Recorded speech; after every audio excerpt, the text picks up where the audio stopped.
ক্ষমতাচ্যুত আওয়ামী লীগ সরকারের পুরো সময়টাতে রিজার্ভ চুরি, হলমার্ক, বেসিক ব্যাংক ও এস আলম গ্রুপের ঋণ জালিয়াতি সহ নানা লুটপাটে ধ্বংসের মুখে পড়ে ব্যাংকিং খাত।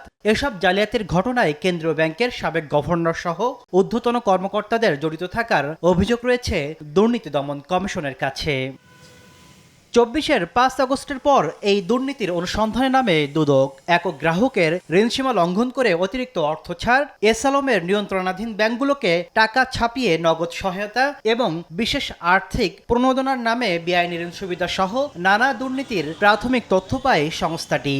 রিজার্ভ চুরি, হলমার্ক জালিয়াতি, এস আলম গ্রুপের ঋণ জালিয়াতি সহ ব্যাংকে ঋণ জালিয়াতির সুযোগ নিয়ে বিগত ১৫ বছরে ব্যাংক খাতকে ধ্বংস করার একটি অভিযোগ অনুসন্ধানরত রয়েছে।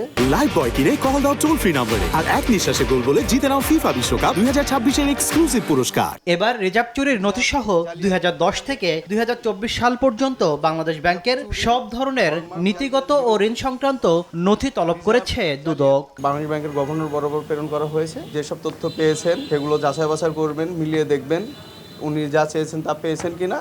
পরবর্তীতে উনি আইন অনুযায়ী তার অনুসন্ধানের স্বার্থে যদি কোনো তথ্যর ঘাটতি থাকে উনি আবার এ বিষয়ে পদক্ষেপ নেবেন। এর আগে রিজার্ভ চুরির পর কেন্দ্রীয় ব্যাংকের টেকনিক্যাল দায়িত্বে থাকা ২ ভারতীয় নাগরিকের সংশ্লিষ্টতার নথিপত্র তলব করা হয়। তাসলিম তৌহিদ, সময় সংবাদ, ঢাকা।